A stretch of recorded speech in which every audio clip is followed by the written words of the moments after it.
Good day mga kakusina, welcome back to my YouTube channel. I'm Chef Herbert Supia and today samahan niyo po ako para i-discuss or ito po yung mga hinihintay nyo na. So it's like information kung paano po kayo makakapunta legally here in Finland working wise. So to make it simple, ito po vlog na ito ay gagawin ko. I will file up or mga informations ng mga agency in Philippines na nag-hire legally para makapag-work po kayo dito sa Finland.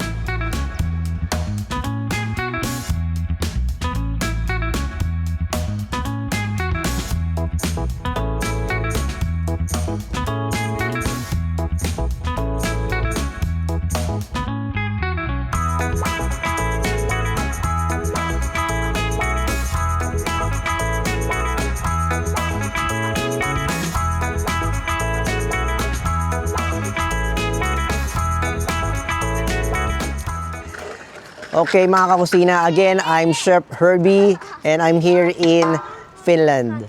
So ngayon po, it's been like happily here in Finland for almost 13 years.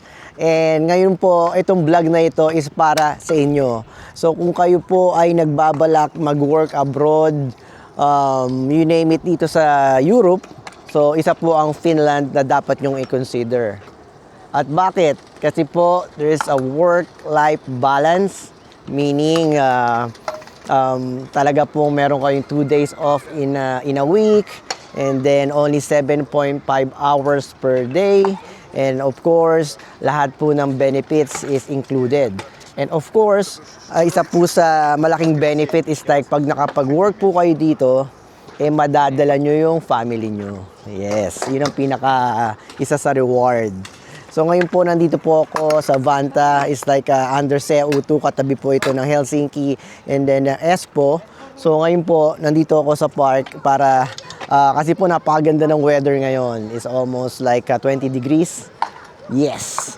And ngayon, eto na. So marami po ngayong hinahire dito sa Finland. So napakaluwag po ng immigration ngayon dito. So, anong ibig sabihin maluwag? Ibig sabihin po, mga agency ngayon is like lifting now, kumbago mga process is napakadali. And then, kapag ka na-approve is like a week or 2, lalabas na po yung visa nyo. So, ngayon, ano-ano po yung mga agency na tumutulong para makapunta po kayo dito legally. So, but before that, so ano ba yung mga work na needed dito sa Finland? So ako po, I work as a chef. So it's been 13 years na po ako nandito. Then my family is already here. And next is mga caregiver. Yan. Marami po ngayong mga caregiver ang dumarating from different countries. And especially kung nasa Europe na kayo, madali na po kayo makakalipat dito sa Finland. And of course, may mga nasa Middle East. Madami po akong nakakausap ngayon ng mga Filipinos na bagong dating sa Finland. So they came from Middle East, Saudi Arabia, Dubai, and also mga galing sa Israel. Yan. So marami po. Ngayon, ang bilis, based on their stories. So, may mga interviews na nangyari. And of course, nasa ibang bansa na sila. So, it means that may experience na sila. And madali na silang maiprocess. Unlike sa, sorry to say, kung galing sa Philippines, medyo it will take time and maraming documentation ang kailangan gawin pag mag-work sila dito sa Finland. So ngayon, aside from chefs, aside from caregivers, nag-hire rin po sila ng mga cleaners. Work from hotels like waitresses, managers, different like for example sa medical field nila, marami pong kailangan sa Finland na mga trabaho, tulad dyan mga pharmacist, mga assistant nurses at the moment. Kasi po, hindi po agad makakapag-work po kayo dito kung nurse agad ang step nyo. Kasi kailangan po dito sa Finland, kapag sa medical jobs, mag-aaral po dito. Meron kayong tudistus or certificate na dito po kayo nag-aral sa Finland. Tulad po ng mga engineerings or engineers, tulad po ng mga doktor, hindi po sila agad mabibigyan ng same job kasi dapat dito po nag-aral sa Finland. Okay? So sa mga chefs naman, madali naman po kasi based from, ako po yung isa sa batch 2 ng mga chefs from an agency in Makati. Mamaya, panoodin niyo po ito, sasabihin ko po at the end of my vlog. Batch 2 po ako. So, 2011, dumating po kami dito. 2010 ang aming process. It takes like 8 months kasi sila po yung second na humawak ng mga Filipinos chefs going to Finland. So, from there, 16 po kami. So, ang dami pong applicants. And to make the story short, so 16 po kami na-approve. So, we have experience yung mag-exam, entrance exam, interview, psychological exam, medical exam, and then trade test. Kailangan maipasa yan. Of course, duly viewed by Finnish chefs. So, pumunta po sila sa Finland. Nasa CCA po kami, yung trade test namin yung panahon na yun. So, after that, so napunta na kami dito. It's been February 2011. So, hanggang ngayon po, I'm happily here in Finland na together with my family. At ngayon, ano pa ba ang other jobs? So, sa cleaning, madami po. Ang dami ngayong mga Pilipino na ngayon dito sa Finland na kasama na rin ang mga family nila. It's been like pagdating nila after 6 months na meron kang mga how do you call it, mga requirements from immigration, like your payslip mo, meron kang full contract, like 112 hours in 3 weeks time. So, ma-approve ka agad, no?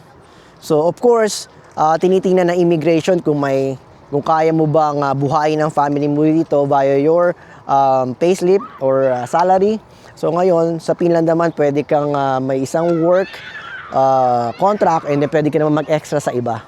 So, ganun rin naman yun, kumbaga add-on para lumaki yung salary requirement na kailangan at ang salary mo can comply sa process nila.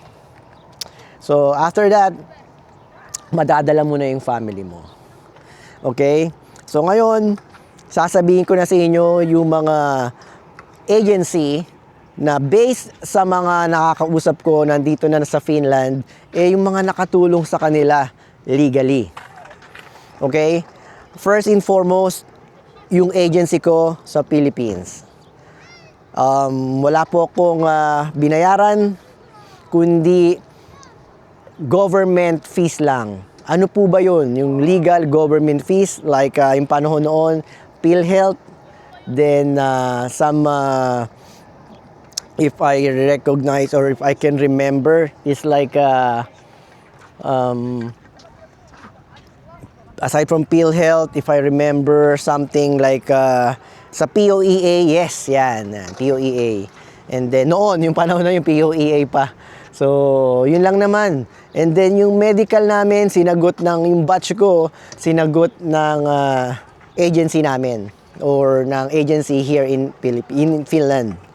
So again, PhilHealth, POEA processing, magkano lang po yun? Magkano lang po yun? It's like, if I remember, 5,000 something lang naman. And compared sa, of course, kung mag-work ka sa Canada or Australia, yan. So after that, so medical, yung panahon namin, batch 2 po ako, sinagot ng agency dito sa Finland. Ang hindi lang po sinagot is yung airfare namin nung panahon na yon is like 600 euro yung panahon na yon. So, salary deduction naman po yon. So, napakagaan. So, sa agency po, kaya I'm really proud to be part of this agency or to be with them. Kasi po, from the start of the interview hanggang sa makapasa kami, hanggang sa maiprocess yung visa namin, wala po kaming binayaran sa agency na ito. Kaya napakasaya ko po kasi yung panahon na yon, gustong-gusto ko po mag-abroad, but ang mahal Canada is like 100 plus thousand, 200 plus thousand. So sa Australia, ganun rin, and ang higpit, no? So, of course, dumaan kami sa proseso ng mga exams. Talagang hindi rin madali na kaya kailangan talagang fit ka psychologically and or mentally and physically. So, of course, ma-hire ka based rin sa experiences mo and yung mga trade test, which is really important sa employer. So, ngayon, ang unang-unang, eto na hinihintay nyo. But anyway, if you like this video po, please comment down below and of course, like, share, and subscribe para po makontinue ko itong mga, kung malaman ko kung magugustuhan nyo po itong mga informations na ito. And if you have questions about working in Finland or living in Finland or migrating in Finland, so eto na po yun. So I can answer po that and I can testify kung gaano po kaganda dito sa Finland. So, yan. So, isa po or ang una or ang agency na tumulong po sa akin, sa amin, ng kabatch ko ay ang EDI Stop Builders. Located po yan sa Salcedo Village in Makati. Yan. Sila po yung number 1 na agency yung panahon namin, 2011, na na tumutulong or nag-hire sila or they like nakikipagtulungan sila sa mga agency dito sa Finland na wala po kayong babayaran. Again, wala po kaming binayaran sa EDI Stop Builders. Tinulungan po nila kami from start up to makapunta kami dito. And yun po ang marami po akong good memories sa kanila kasi talagang wala silang ginawa kundi tulungan po kami sa mga problema namin, sa mga problema ng iba. But of course, kailangan talaga is like ready kami pumunta dito. I mean, kasi maraming iba na, of course, ang mga in-offer is like, or mga kasama namin na na-hire rin, pero ni-reject nila yung contract kunyari, gusto nila may position, or gusto nila na head chef agad, or sous chef agad. Hindi po madali, kasi kami from the sous chef, kami yung panahon ko na yun yung position ko, yung contract namin is to be a cook.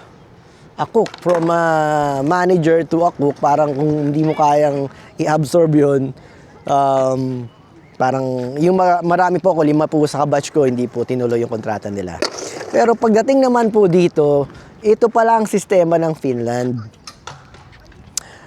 Ang mga cook is a level, and then meron lang sous chef and then head chef na. So level kayo lahat. So yun lang ang naging difference. Hindi katulad sa atin, merong commie 3-2-1, then demi chef, then chef de partie, and then assistant sous chef, and so on, pataas hanggang executive chef. So ngayon dito, ganun po. Cooks ang level nyo, but you do all around. And of course, ang nagdi-differ lang sa salary namin based on that time is like yung work experiences mo. Dito sa Finland po, pag matagal na po yung work experience mo, is like mataas po ang salary mo compared sa ibang tao kahit naman po na parehas kayong cooks, no? So, based po iyon sa per hour. So, ang salary po dito sa Finland is per hour. So, nagsimula po ako, hulaan nyo, sige nga, mag-comment kayo. Mag-comment kayo kung magkano yung per hour namin, yung 2011. But of course, tumataas yan as you are promoted. And even though the same level pa rin ng position, tinataas naman po nila yung sweldo mo. Lalo-lalo na kapag lilipat ka sa ibang company. Yan. Again, yung agency po na tumulong sa akin is EDI Staff Builders located in Salcedo Village, Makati City. Yan. Kaya po, I will write down or I will put the link down below sa aking description box para po ma-check nyo yung link or you can Google out. Again, EDI Staff Builders. I can testify myself kung paano nila kami tinulungan. Wala po kaming binayaran sa agency na ito at they help us legally ma-process ang visa namin hanggang sa makarating kami dito sa Finland. Yan. And then of course, at the end of this vlog, sasabihin ko rin po yung agency namin naka-tie up dito sa Finland kung ano po yung mga hinahire nila ngayon abroad. Alright? So, here in Finland, ka-tie up ng EDI is, yung panahon na yon is Optim pa. Pero ngayon, they change into a bigger company na. So, the name is Barona. Yan. You can Google it out, Barona, Finland. Sila ngayon ang isa sa pinakamalaking extra company dito sa Finland na nag-hire ng mga workers abroad and then to help to come here in Finland. Again, Barona, Finland. Yan. Again, yung link in my description box po, i-check nyo yan. But of course, again, in the middle of this vlog, please, if you like this video, let me know. Comment down below kung ano ba man po yung mga gusto nyong malaman na information para po kayo ay matulungan ko na makapunta po dito at maka-work rin sa Finland. Yan naman po yung hangad ko na meron po sa mga 5 na po yung subscriber ko. Nandito na po. They are chefs from Philippines. So, nag-message sa akin. Actually, they go direct to my Facebook messages. Then I can see. Then, ngayon po, nandito na. And then, 3 po doon, nandito na rin po yung family. Kaya, I'm really happy nakatulong po sa kanila. And then, I just guide them. But again, disclaimer po, hindi po ako connected sa mga agencies na yon. They are not sponsoring or they didn't pay me about this vlog. But this is my additional content aside from travels and food vlogs. So again, I'm Chef Herbie po. Ang hangad ko po is matulungan kayo mga Filipinos, especially mga chefs. Ayan, actually, I'm a head chef in one restaurant in here in Finland. So actually, we are hiring actually.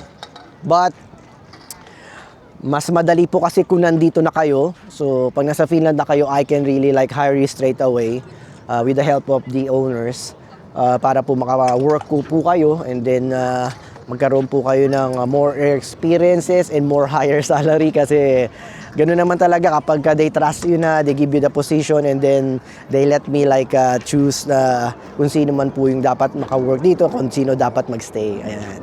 So again po, nandito po ako sa may park. Makikita nyo, ang daming mga bata kasi it's like 20 degrees po ngayon. It's 2025. So hopefully nakikita nyo yan around. And dito po is like ice skating rink. And dito sa likod ko is yung skateboarding and how do you call it? Like bike link area. Yes, may mga ramp dito. Ayan, oh. Wow. So again, natapos po tayo. EDI Staff Builders in Salcedo Village, Makati. Yan. Check nyo po. Again. Then second, meron na naman po tayong agency sa dami ng nakakausap natin dito sa Finland. Ang isa sa agency na pwede nyo pong i-message is is Silk Road Manpower Agency. Okay? Again, Silk Road Manpower Agency. Dito po yan sa Finland and then meron rin po sila sa Philippines. So, ano po yung mga hinahire nila? They are hiring chefs and recently, I think 2 days ago, nadaming mga assistant nurses ang nag-post. They are hiring now assistant nurses and caregivers Yan. Kaya mga caregivers around the world, kung napapanood nyo po itong vlog na ito, mag-apply na po kayo doon. Just send them a message and then they can call you or have like a process for your application. Again, Silk Road Manpower Agency. Dito po ito sa Finland. And I know may mga Filipinos rin po doon na nag-work. And like for example, mga chefs. Marami po akong nakausap o mga naging ka-workmate or staff na na-hire from them. They are from Middle East. So, ayan po. The process is like nag-apply sila, tinawagan sila, nakapasa sila sa interview, and of course, nasa Middle East na sila. So, madali na po kasi yun kapag nandito na sila sa Middle East, kumpara pag nasa Pilipinas pa. Kaya, ang mga agencies nag-hire po kapag nasa abroad ka na. So, advantage po yun. But don't lose hope yung mga nasa Philippines kasi I'm telling you now, mga agencies na makakatulong. So, yung dalawa sa mga na-hire nila na mga chefs or cooks from Kuwait sila. So, Kuwait and Riyadh yata. Yeah, and then Dubai. Yeah. So, na-hire sila. Naka 1 year na sila and then in-apply nila yung wife nila. So, nandito na yung wife. Nakapag-work na rin after few months. And then now, nandito na yung mga anak nila. So, nakakatuwa na, you know, their dream or our dream comes true na makasama ang family na mamuhay dito sa Finland. Una, the 8th-time world's happiest world or country in the world, happiest country in the world, yes. And very safe sa mga bata. Kung makikita nyo, ayan, they're just like playing around na hindi mo na kailangan bantayan. I know it happens in many countries, but just the system. Then, isa sa maganda po is like free education, free medication, or kung may mga mangyari po sa inyo, magpa-check up kayo. It's all free. So, meron lang kayong babayaran na few euros for the documentation. Yun naman po talaga ang system, but of course we're paying like higher tax depending sa earnings nyo per year. So ganyan po sa Finland. So marami pong information na if you really want, just send me a comment or a message in my Facebook or message me in the comment section para po masagot ko. Yan. So, at the moment, yan lang po muna at the moment. And then, i-continue ko po itong vlog na ito. There's more information sa mga agencies. So, dalawa lang po ang nasabi ko ngayon. But sa mga susunod na vlog, meron pa po. But comment down below para po matulungan ko po kayo makapunta dito sa Finland legally po. Legally, wala po kayong masyadong gagastusin. I mean, siguro kayo na po mag-usap ng agency as long as you pass the requirements. Kaya napakaganda po dito sa Finland. Ang laki po ng chance. Ang dami na po mga Filipinos ngayon nandito. Lumalaki na po yung community natin. Kaya, ayan. Ang ganda po ng panahon. At saka, 4 seasons. If you like mga parang mala Snow White and the Seven Dwarfs, mga Elsa, yan, every seasons meron po dito. Kaya napakasaya po. Ngayon po is like spring to summer na kami. Kaya lahat is enjoying na in the weather. Ito na po suot ko. Again, I'm Chef Herbie. Subaybayan nyo po yung next vlog ko para makontinue ko pa po yung mga agency na tumutulong. At of course, marami po akong mga kilalang mga employer dito na ka-workmate ko rin po. And of course, they are hiring especially this summer right now. So kung nandito po kayo sa Finland, i-message nyo po ako.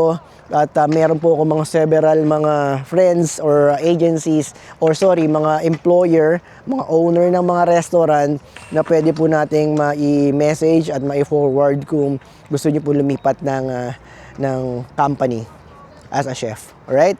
And I will gather more informations about caregivers, as caregiver, as cleaner, and as other professions na pwede po kayong makapunta dito if you really wanted to migrate here in Finland. Again, thank you for watching, and if you like this video, please don't forget to like, share, comment, and subscribe. And of course, if you have many questions, kung nasa agency na kayo, paano yung work-life balance, paano ang buhay dito, magkano ba ang sweldo, mga ganyan. So, comment lang po kayo. And again, subaybayan nyo po itong vlog ko. Ito po yung vlog ko is about travel and about food. Of course, I'm a chef. And informations po ngayon, dinagdag ko po itong content na ito para po makatulong naman sa mga Filipinos na gusto mag-migrate sa Finland. Alright, salamat for watching. Kitos Palyon, and see you in my next vlog.